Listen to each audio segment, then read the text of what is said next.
ஹுது என்ற ஒரு பறவை. இந்த எறும்புக்கு, இந்த பறவைகளுக்கெல்லாம் நாளைக்கு மறுமையில விசாரணையே கிடையாது. நமக்கு தான் விசாரணை. நாளைக்கு இதுகளுக்கு சுவனமும் கிடையாது, நரகமும் கிடையாது. நாளைக்கு முழுமையாக அல்லாஹ் ரப்புல் ஆலமீன் அவர்களுக்கு மத்தியில் அநீதம் நடந்திருக்கும் என்று சொன்னால் அந்த அநீதத்திற்கு அல்லாஹ் பழி வாங்கி விட்டு அல்லாஹ் அழித்து விடுவான். அல்லாஹ்வின் தூதர் கூறினார்கள் அல்லவா, இமாம் முஸ்லிம் பதிவு செய்கிறாரே, கொம்புள்ள ஒரு ஆடு கொம்பில்லாத ஒரு ஆட்டை இந்த உலகத்தில் முட்டினால் நாளைக்கு மறுமையில் கொம்பில்லாத ஆட்டுக்கு அல்லாஹ் கொம்பை கொடுத்து கொம்புள்ள ஆட்டினுடைய கொம்பை உடைத்து அல்லாஹ் முட்ட வைப்பான். சரிசமமானதற்கு பிறகு ரெண்டையும் அல்லாஹ் அழித்து விடுவான். ஆனா அவங்களே தன் சமுதாயம், அதில் பாருங்க இன்னொரு வரலாறு. சுலைமான் அலைஹிஸ்ஸலாத்துக்கு பல்வேறு படைகள், நான் சொன்னேன் அல்லவா, பறவைகள், எறும்புகள், மிருகங்கள், மனிதர்கள், ஜின்கள், காற்று. அதுல சுலைமான் அலைஹிஸ்ஸலாத்திற்கு பறவைகளுக்கென்று ஒரு தளபதி, ஒவ்வொன்றுக்கும் ஒரு தளபதி வச்சிருப்பாரு. அதுல ஹுத் அப்படின்னு சொல்லி ஒரு பறவை உண்டு. இவன் தான் பறவைகளினுடைய தலைவன். இவனினுடைய வேலை என்னவென்று சொன்னால், காலையில் சுலைமான் அலைஹிஸ்ஸலாம் அரமனையோடி கிளம்பும் பொழுது சிம்மாசனத்தில் அமர்ந்தவராகவே அப்படி காற்று அவரை தூக்கி செல்லும். இந்த பறவையும் அவரினுடைய வலதுபுறத்தில் பறந்து வந்து கொண்டே இருக்க வேண்டும். எங்காவது தண்ணீர் தேவைப்பட்டால் ஹுதுவை பார்ப்பார், அது மேலே இருந்து கொண்டு பூமியை பார்க்கும், தண்ணீரை கண்டுபிடித்து விடும், எந்த இடத்துல தண்ணீர் இருக்கு அப்படிங்கிறத. குர்ஆன் அல்லாஹ் சொல்கிறான் பாருங்கள். அப்போ ஒரு நாள் இது போன்று படை கிளம்புகிறது. ஹுது என்ற இவனும் அந்த பறவையும் சுலைமானுடைய வலதுபுறத்தில் பறந்து வந்துகிட்டே இருக்கு. வந்துட்டு இருக்கும் பொழுது சுலைமான் அலைஹிஸ்ஸலாம் திரும்பி பார்க்கறாங்க, ஹுதுவை காணல. ஹுத் அப்படி சத்தம் போடுறாங்க. வத்தஃபக்கத த்வைர ஃபகால மா லிய லஅரல் ஹுத். தேர்றாரு ஹுதுவை காணோம், எங்கேயோ போயிட்டு. அவரும் தேடி பார்க்கிறாரு, ஹுது எங்க இருக்கிற இந்த மரக்கொத்தி பறவை இருக்கிறது அல்லவா, இதனுடைய இனத்தை சார்ந்ததுதான் இந்த ஹுது பறவை. இன்றைக்கு இருக்கக்கூடிய மரங்கொத்தி மட்டுமல்ல, இதனுடைய இனத்தை சார்ந்த ஒரு மிக அழகான ஒரு பறவை. அவரும் விசாரிக்கிறாரு, பையனை காணா போயிட்டான். ஒரு கட்டத்திற்கு மேல் சுலைமான் அலைஹிஸ்ஸலாம் தண்ணீர் தேவைப்பட்டே தீருகிறது, ஆனா காணல. அல்லாஹ் சொல்கிறான் பாருங்கள், 27வது அத்தியாயம் 21வது வசனம். லவ் அத்திபன்னஹு அதாபன் ஷதீதா, அவன் மட்டும் இப்பொழுது என் கையில் கிடைக்கட்டும், கடுமையாக நான் அவனை தண்டிப்பேன். அல்லது அத்பஹன்னஹு, அவனை அறுத்து எறிந்து விடுவேன். எனக்கு தேவைப்படக்கூடிய நேரத்தில் அவனை வைத்திருப்பதை அதற்காகத்தான். எனக்கு தேவைப்படக்கூடிய நேரத்தில் காணாமல் போய்விட்டான் அல்லவா, அவன் வந்தால் அவனை தண்டிப்பேன் அல்லது அறுத்து எறிந்து விடுவேன். அதே நேரம் அவன் காணாமல் போனதற்கு காரணத்தை சொன்னாலே தவிர. எவ்வளவு பெரிய ஒரு எண்ணம் பார்த்தீர்களா? ஒரு மன்னர், அவனை தண்டிப்பேன் அல்லது அவனை அறுத்து எறிந்து விடுவேன். அதே நேரம் ஏதாச்சும் ஒரு காரணத்தோடு அவன் காணாமல் போயிருந்தால் அந்த காரணத்தை நான் ஏற்றுக்கொள்வேன் அப்படி சொல்லி அல்லாஹ் மேல சத்தியம் பண்றாரு. கொஞ்ச நேரம் போயிருக்கும், சுலைமான் அலைஹிஸ்ஸலாமுடைய வலதுபுறத்தில் பறந்துட்டு இருக்கு ஹுது. வாடா, படைகளை அப்படி நிப்பாட்டிக்கிறார் சுலைமான். இங்க வா, எங்க போனேன்? இவ்வளவு நேரம் காணா போனில்லை, எங்க போனேன்? பறவையினுடைய அந்த அழகை பாருங்கள். நாம் எல்லாம், நான் சொன்னேன், கண்ணாடியை பார்க்கிறோம், ஆண் அழகனாக இருக்கிறோம், பெண்மையாக இருக்கிறோம், மகிழ்ச்சியோடு பார்க்கிறோம். ஆனால் நம்முடைய அந்தரங்கத்தோடு உரையாட வேண்டும். மனிதன் என்பதற்கு என்ன அடையாளத்தோடு நாங்கள் வாழ்ந்து கொண்டிருக்கிறோம் பாருங்க. ஃபகால், அந்த பறவை சொல்லுது, பயத்திலே சொல்லுது, அஹத்து பிமா லம் துஹ்தி பிஹி வஜிதுக மின் சபைன் பினபைன் யகீன். சுலைமான் மன்னா, மிக தெளிவான உண்மையை கொண்டு மட்டுமே, ஒரு செய்தியை கொண்டு, சபா நாடு, யமன், இன்றைக்கு யமன் இருக்கிறது அல்லவா, அந்த யமனிலே ஒரு பகுதி தான் சபா. இந்த சபா நாட்டில் இருந்து உண்மையை கொண்டு ஒரு செய்தியை நான் கொண்டு வந்திருக்கிறேன். அந்த செய்தியை கேட்டுவிட்டு முடிவெடுங்கள். என்னை தண்டிக்க வேண்டுமா அல்லது என்னை விடுதலை செய்ய வேண்டுமா என்பதை நான் உண்மையில் ஒரு செய்தியை கொண்டு வந்திருக்கிறேன் சபா நாட்டில் இருந்து. அந்த செய்தியை கேட்டுவிட்டு நீங்கள் முடிவெடுங்கள். சொல்லுவாங்க, என்ன செய்தி? சபா நாடு என்ன, அந்த நாட்டில் என்ன நடந்துச்சு? அது சொல்கிறது, உங்களோடு நான் பறந்து வந்தேன் அல்லவா, இன்னி வஜத்தும் ரஅத்தன் தம்லிகுஹும் வஊதியத் மின் குல்லி ஷைஇன் வலஹா அர்ஷுன் அதீம். உங்களோடு பறந்து வந்து கொண்டிருக்கும் பொழுதே நான் கீழே பார்த்தேன், சபா நாடு தெரிந்தது. அங்கே ஒரு பெண் ஆட்சி செய்து கொண்டிருக்கிறாள். அந்த பெண்ணுக்கு மிகப்பெரிய சிம்மாசனம் இருக்கிறது. சாதாரண சிம்மாசனம் அல்ல, தங்கத்தாலும் வைரத்தாலும் வைடூரியத்தாலும் கெட்டப்பட்ட ஒரு பெரிய நிலப்பரப்பு, ஒரு பெரிய சிம்மாசனம், ஒரு பெரிய மக்களை அந்த நாட்டிலே நான் கண்டேன். அடுத்தது சொல்லுது பாருங்க, வஜத்துகா வ கௌமுகா, ஒரு பெரிய கூட்டம் அங்கே வாழ்ந்து கொண்டிருக்கிறார்கள். யஸ்ஜுதூன லிஷம்சி, சூரியனுக்கு சுஜூது செய்கிறார்கள். மின் தூனில்லா, அல்லாஹ்வை விட்டுவிட்டு. வஸய்யன லகும் ஷைத்தானு அமாலகும், ஷைத்தான் அவர்களுக்கு அழகாக காட்டிவிட்டான். ஃபஸத்தகும் அனிஸ் ஸபீல், நேரான பாதையை விட்டு தவறான பாதையில் இருக்கிறார்கள். முடிக்கவில்லை, ஹுதுஹுதினுடைய கண்களில் இருந்து கண்ணீர் வடிகிறது. அல்லாஹ் யஸ்ஜுது லில்லாஹ், அல்லாஹ்விற்கல்லவா மனிதர்கள் வணங்க வேண்டும், அல்லாஹ்விற்கல்லவா சுஜூது செய்ய வேண்டும். அல்லது அந்த அல்லாஹ் எப்பேற்பட்டவன், யுஹ்ரிஜுல் ஹபா ஃபிஸ் ஸமாவாதி வல் அர்த், வானத்திலிருந்தும் பூமியிலிருந்தும் உலக மக்களுக்கு உணவை கொடுப்பவன் அவனே. வயஅலமு மா துஃபூன வ மா துக்லினூன், அந்த அல்லாஹ் எப்பேற்பட்டவன், மனிதர்களினுடைய ரகசியத்தையும் பரம ரகசியத்தையும் வெளிப்படையையும் அந்தரங்கத்தையும் எல்லாவற்றையும் ஒரு சேர் அறியக்கூடிய அந்த அல்லாஹ்வை அல்லவா அவர்கள் சுஜூது செய்ய வேண்டும், வணங்க வேண்டும். அல்லாஹு, அல்லாஹு மட்டுமே, லா இலாஹ இல்லாஹு, வணங்குவதற்கு தகுதியான இரட்சகன். ரப்புன், அவனே படைத்தவனும் பரிபாலிப்பவனும். அர்ஷின் அதீம், இது என்ன பெரிய சிம்மாசனம், அர்ஷினுடைய சிம்மாசனத்திற்கும் அவனே அதிபதி என்று சொன்ன உடனே அப்படி சுஜூதில் விழுந்து விட்டது. அதனால உங்க வீட்டில் நீங்க குர்ஆனை திறந்து பாருங்க, இந்த வசனம் ஓதி முடித்தவுடன் அது பக்கத்தில் போட்டிருப்பாங்க சஜிதாவினுடைய வசனம். அது ஓதி முடிச்ச உடனே நம்ம எல்லாம் சுஜூது பண்ணணும். அதுக்கு என்னங்க இருக்கு? இந்த பறவைக்கு என்ன இருக்கு? நாளைக்கு அல்லாஹ் இந்த பறவையை விசாரிப்பானா? ஏன்னா நீ சபாவை பார்த்த, ஏன்னா மக்கள்லாம் சிலையை வணங்கினார்கள், சூரியனை வணங்கினார்கள் என்று அல்லாஹ் இந்த பறவையிடத்தை விசாரிக்க போகிறானா? இல்லை, அல்லாஹுவால் நாம் படைக்கப்பட்டிருக்கிறோம், அல்லாஹ் வணங்கப்பட வேண்டும், அல்லாஹுவிற்கு மாற்றமானது வணங்கப்படக்கூடாது என்ற ஒரு பெரிய கவலை நம்மிலே எத்தனை சகோதரர்களுக்கு இந்த கவலை இருக்கிறது சகோதரர்களே. சுலைமான் அலைஹிஸ்ஸலாம் ஒரு நிமிடம் அப்படி பதறிவிட்டார். இவ்வளவு பெரிய அரசாங்கத்திற்கு சொந்தக்காரனாக நான் இருந்தும் கூட ஒரு சிறிய பறவை எவ்வளவு தௌஹீதோடி பயணத்தை மேற்கொண்டிருக்கிறது. சுலைமான் அலைஹிஸ்ஸலாம் கூப்பிடுறாங்க. சுலைமான் அலைஹிஸ்ஸலாம் தெரியும் இது உண்மையதான் சொல்லும், இவன் பொய் சொல்ல மாட்டான், பொய் சொன்னா என்ன தண்டனை கிடைக்கும் சொல்லியும் அவனுக்கு தெரியும். ஆனாலும் நீ பார்க்குறோம் வாட்ஸ்அப் ஏதாச்சும் வந்துட்டுனா உடனே ஷேர் பண்றது, அடே இது உண்மையா பொய்யா, இந்த ரமதான் முடியட்டும் அடுத்த நாள் ஒரு மெசேஜ் வரும், இன்னும் 365 நாட்களே இருக்கிறது, ரமதானை ஷேர் பண்ணுங்க, நரகத்திலிருந்து விடுதலை. எவனாச்சி அடிச்சு விடுறது. நோன்பு காலம் வெயில் காலத்தில் இருப்பதினால் கடைசியாக ஏலக்காவை வாயில் போட்டு தண்ணீரை குடியுங்கள், தண்ணீர் தாகமே எடுக்காது இந்த மருத்துவர் சொன்னார். ஏண்டா ஏலக்காய் போட்டா வாய் நமன் தண்ணி தாகம்ல எடுக்கும். ஏன் என்ன வருகிறது? அல்லாஹ் சொல்கிறான், யா அய்யுஹன் நாசு, ஓ மனிதனே, இன்ஜாக்கும் ஃபாஸிகும் பினபையின் ஃபதபையனு, ஒருவன் ஒரு செய்தியை கொண்டு வந்தால் தீரமாக விசாரித்து விட்டு அதை சமூகத்திற்கு பரப்ப வேண்டும், அல்லாஹ் பாதுகாக்க வேண்டும். அதை பரப்புவதனால் சமுதாயத்திற்கு லாபம் என்றால் மட்டுமே பரப்ப வேண்டும். முசஃபர் நகர் கலவரம் தெரியுமா? ஒரு 10 வருஷத்துக்கு முன்ன கட்டி முசஃபர் நகரத்தில் ஒரு பெரிய கலவரம் நடந்துச்சு ஊபியில. அந்த கலவரத்துக்கு பிறகுதான் பிஜேபி முசஃபர் ஊபி ஃபுல்லா கையில் வந்துச்சு. அந்த கலவரத்துக்கு ஒண்ணுமே இல்லைங்க, ஒரே ஒரு ஃபார்வர்ட் மெசேஜ் தாங்க காரணம். ஒரு முஸ்லிம் ஆண் ஒரு இந்து பெண்ணை இழுத்துட்டு போயிட்டாரு, அது போலியானது.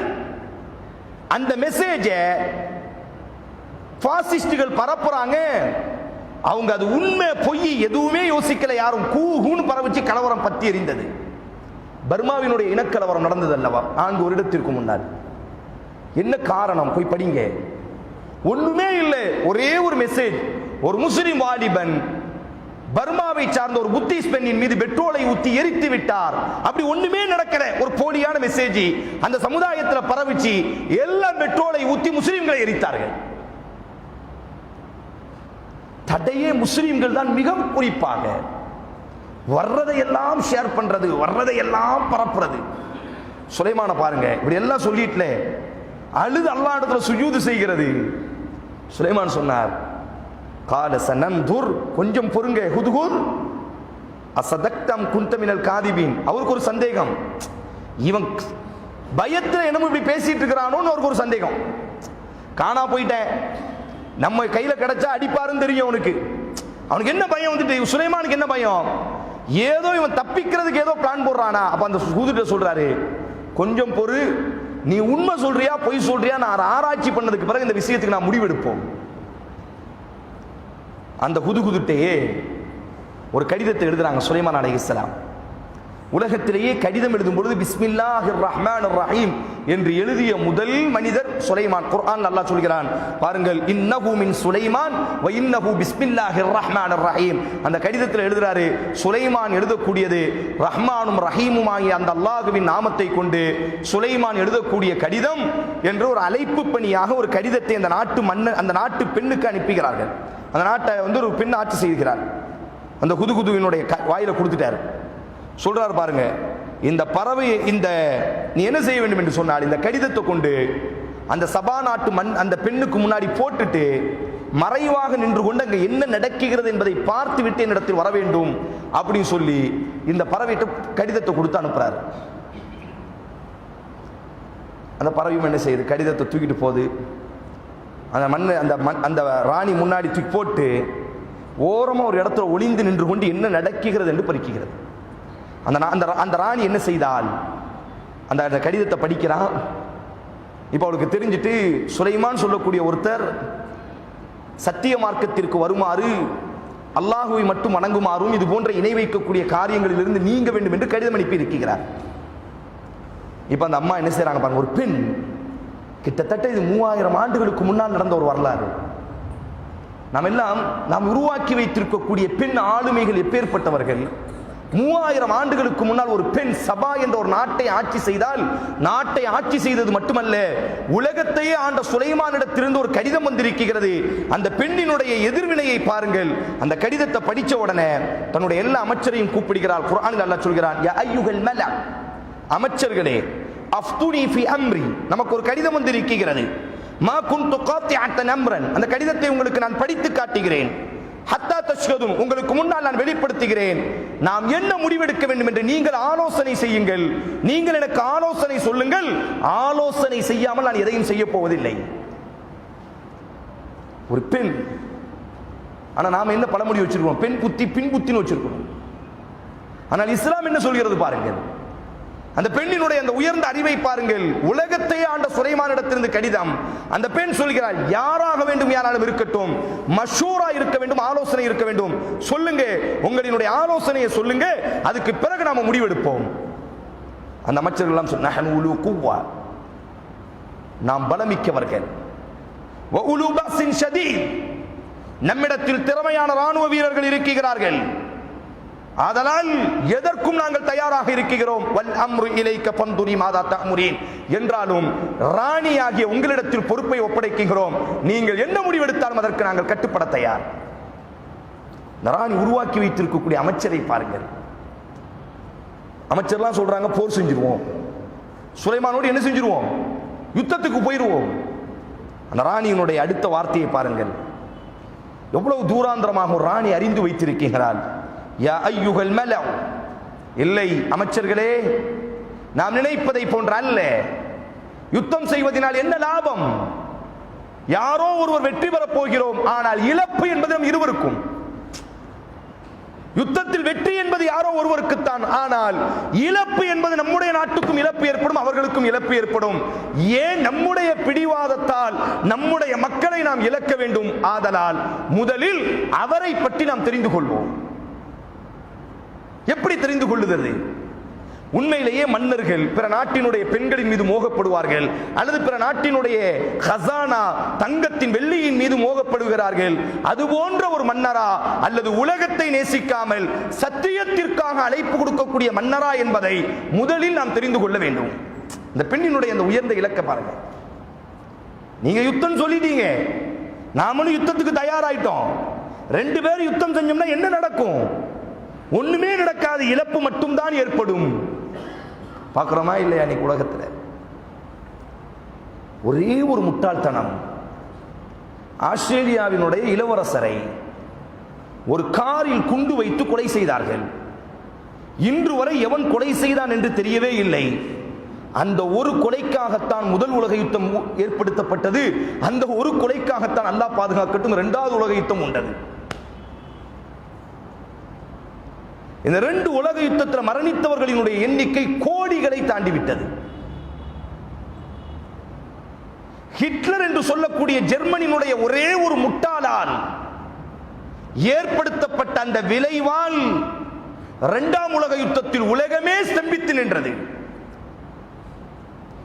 அமெரிக்கா என்ற அகம்பாவம் பிடித்த அந்த ஒற்றை நாட்டினுடைய அகம்பாவத்தால் ஜப்பானில் மற்றும் ஹிரோஷிமாவில் ஒரே நாளில் சூரியன் உதிக்கும் பொழுது கிட்டத்தட்ட 75 லட்சம் மக்கள் மரணத்தை தழுவினார்கள்.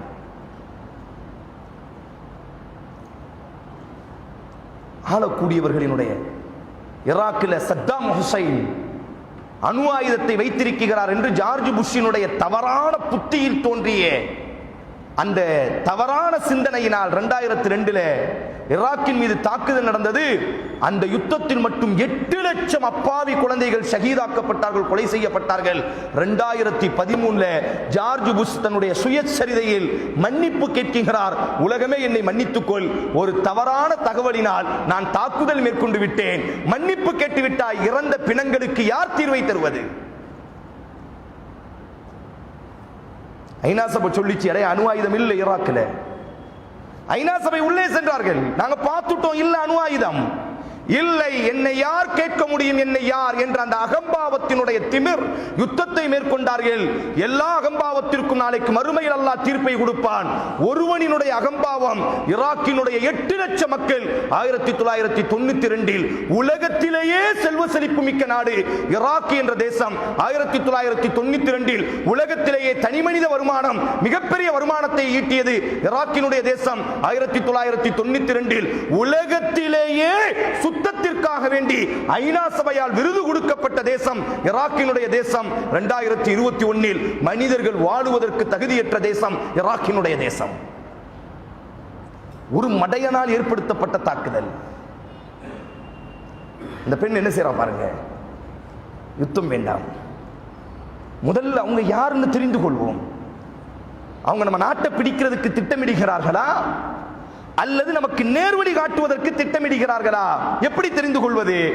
நம்மள ஒருத்தனை கூப்பிட்டு என்ன செய்வோம், பெரிய தங்கங்களையும் வைரங்களையும் ஒட்டகங்களிலேயும் குதிரைகளையும் ஏற்றி, நான் மீண்டும் சொல்கிறேன், இந்த வரலாறு சுருக்கமாக சொல்வேன், உங்கள் வீடுகளுக்கு சென்று அல்லாஹ்வுக்காக தனிமையில் படித்து பாருங்கள். பெரிய அன்பளிப்புகளை எல்லாம் கொடுத்து நாம் என்ன செய்வோம், சுலைமானிடத்தில் அனுப்பி வைப்போம். பொருளுக்கு ஆசைப்படக்கூடியவராக இருந்தால் சுலைமானிடத்திலே இப்பொழுது மாற்றம் தெரிந்துவிடும்.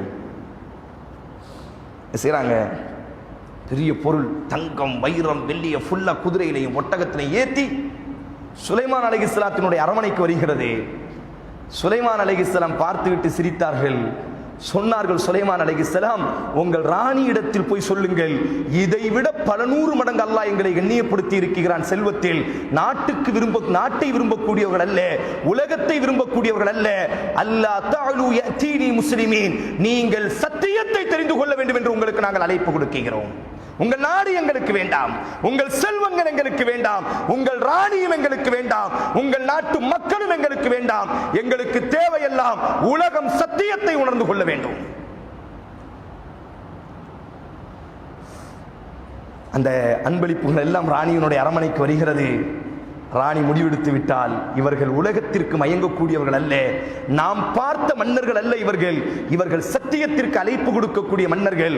உடனே அந்த சத்தியத்தை நாம் ஏற்றுக்கொள்வோம் என்பதாக அந்த ராணி தன்னுடைய நாட்டு படைகளோடு சேர்ந்து சபாவில் இருந்து குர்ஆன் பேசுகிறது, சுலைமானை சந்திப்பதற்காக கிளம்பி விட்டார்கள்.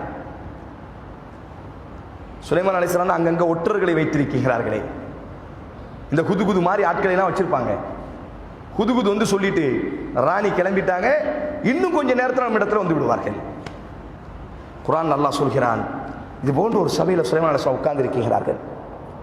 ராணி வர இருக்கிறாள். அவளுக்கு அல்லாஹுவை பற்றி நாம் கற்றுக் கொடுக்க வேண்டும், அல்லாஹுவின் ஆற்றலை பற்றி கற்றுக் கொடுக்க வேண்டும். என்ன செய்வது? அவளினுடைய சிம்மாசனத்தை உடனே என்னிடத்தில் கொண்டு வரக்கூடியவர்கள் யார் இந்த இடத்தில்? காலை இஃப்ரீத்து மினல் ஜின்னி, இஃப்ரீத் என்ற அந்த ஜின்களினுடைய தலைவன் எழுந்து சொன்னான், அன ஆத்திகே, நான் கொண்டு வருகிறேன், இந்த சபை முடிகிறதுக்குள்ளாக அந்த அரமனையை தீடிங்க வந்துடுறேன். அதெல்லாம் ரொம்ப நேரம். அதை விட சீக்கிரமா யாரு, அதை விட சீக்கிரமா யார் கொண்டு வர போறா? இப்போ ஒருவன் எழுந்து சொன்னான், உன் கண்களை மூடி திறங்கள், அரமனை உங்களுக்கு முன்னால் இருக்கும். அல்லாஹு அக்பர். கண்ணை மூடி திறந்தார், சபாவினுடைய அரமனை இருந்தது. அதனால தான் எல்லா வீட்லயும் எழுதி போட்டிருக்கிறீங்களே, ஹாதா மின் ஃபத்லி ரப்பி, இது என்னுடைய ரப்பினுடைய அருள்கொடை. அப்பொழுது சொன்ன வார்த்தை சுலைமான் அலைஹிஸ்ஸலாம், கண்ணை மூடி திறந்தவுடன் அரமனை முன்னால் இருக்கிறது. என்னுடைய திறமை அல்ல, உன்னுடைய ஆற்றல் அல்ல, ஹாதா மின் ஃபத்லி ரப்பி, இது அல்லாஹ்வினுடைய அருள்கொடை சொன்னாங்க சுலைமான் அலைஹிஸ்ஸலாம். அவங்கள்ட்ட ஜின்கள் இருந்தார்கள் வேலை செய்வதற்கு. ஒரு பெரிய வரலாறு இன்ஷா அல்லாஹ் அடுத்து ஏதாவது ஒரு சந்தர்ப்பத்தில் சுலைமான் அலைஹிஸ்ஸலாத்தினுடைய ஜின்கள் எப்படியெல்லாம் இந்த உலகத்தில் வேலை செய்தார்கள் என்று நாம் தனியாக படிப்போம். சொல்லிட்டாங்க, அந்த ராணி வர்றதுக்குள்ள அரண்மனையில சில மாற்றங்களை செய்து விடுங்கள் உடனடியாக. உங்க வீட்டில் போய் நான் மீண்டும் சொல்றேன், படிச்சு பாருங்க. 3000 ஆண்டுகளுக்கு முன்னாடி நடந்த வரலாற்றை நான் சொல்றேன். இன்னைக்கு நம்ம எல்லாம் மார்பிள்ஸ் போட்டு வீடு கட்டோம்ல, சுலைமான் அலைஹிஸ்ஸலாம் பாருங்க, அன்னைக்கு 3000 ஆண்டுக்கு முன்ன கட்டி அந்த அரண்மனை முழுவதும் அப்படி கீழே தண்ணீரை ஓட வைத்தார்கள், மேல அப்படி மார்பிள்ஸ் போட்டாங்க, தண்ணீரினுடைய கடல்ல இருக்கக்கூடிய மார்பிள்ஸ் போட்டாங்க. அந்த பெண் வந்து விட்டால், ராணி வாராங்க, ராணி பார்க்கறாங்க, இந்த அரண்மனை எங்கோ பார்த்ததை போன்று இருக்கிறது, ஏதோ ஒரு சில வித்தியாசங்கள் தெரிகிறது. அந்த பெண்ணை சோதிக்க நினைத்தார்கள். அந்த பெண்ணினுடைய அறிவு எப்பேற்பட்டது, எவ்வளவு மாற்றத்தை ஏற்படுத்தி இருந்தும் அந்த பெண் சரியாக சொன்னால், இந்த அரண்மனையை எங்கோ பார்த்ததை போன்றிருக்கிறது. சொன்னார்கள், எங்கோ அல்ல, உன்னுடைய அரண்மனை தான். இந்த இடத்திலேயே அந்த பெண் அழுதால். குர்ஆன் பதிவு செய்கிறது, அஸ்லம்து, நான் முஸ்லீமாகி விடுகிறேன், அல்லாஹுவே உன் ஆற்றலை நான் உணர்ந்து கொண்டேன், மனிதர்களினுடைய ஆற்றலால் இது முடியாது, ரப்பே உன்னுடைய ஆற்றலால் இது முடியும். அஸ்லம்து மஅ சுலைமான லில்லாஹி ரப்பில் ஆலமீன், சுலைமானினுடைய ரப்பை இந்த இடத்திலேயே நான் ஏற்றுக்கொள்கிறேன். அந்த பெண்ணும் ஏற்றுக்கொண்டால், அந்த நாடும் ஏற்றுக்கொண்டது. அந்த வரலாற்று அல்லாஹ் முடிக்கக்கூடிய அழகை பாருங்கள். சுலைமான் அலைஹிஸ்ஸலாம் சொல்லுவாங்க, உங்க சரி உங்க அரண்மனைக்குள்ள போங்க, கீழே தண்ணி ஓடுது அல்லவா, அந்த அப்படி தண்ணியில அரண்மனையில கால் வைக்கும் பொழுது அந்த பெண் என்ன செய்கிறார், அப்படியே அல்லாஹ் பக்கத்திலிருந்து எழுதுகிறான் பாருங்கள். அந்த தண்ணியில ஆடை பற்றக்கூடாதுன்னு சொல்லி தன்னுடைய அந்த கீழாடையை தூக்குகிறாள். சுலைமான் சொன்னாங்க, ஆடெல்லாம் நிலையாது, பார்க்கிறதுக்கு தண்ணி மாதிரி இருக்கும், பார்த்தால் காலை வச்சு பார்க்கிறா தண்ணி கீழே இருக்கு, ஆனா ஆடை நலையவில்லை. இந்த வரலாற்றை எல்லாம் முடிக்கிறானே நண்பு சகோதரர்களே. இதல்ல பிரச்சனை. இந்த வரலாறோ இந்த ராணியோ அந்த சபாவோ அல்ல நமக்கு தேவை. ஒரே ஒரு பறவையினுடைய கவலை ஒரு தேசத்தையே முஸ்லீமாக மாற்றி காட்டியிருக்கிறது என்று சொன்னால், நம்ம எத்தனை நபர்கள் நம்மை பற்றி கவலைப்படுகிறோம், நம் உறவுகளை பற்றி, நம் நாட்டை பற்றி கவலைப்படுகிறோம். ஆதலாலே நண்பு சகோதரர்களே, இது போன்ற வரலாறுகள், இந்த ரெண்டு வரலாறுமே ஒன்றே மட்டும்தான் நமக்கு தெளிவாக சொல்கிறது, சமூக அக்கறை என்பது நம்முடைய வாழ்க்கையில் இருக்க வேண்டும். நான் பிழைத்தால் போதும் என்று நினைக்கக்கூடியவர்கள் அல்ல, சமூகம் பிழைக்க வேண்டும்.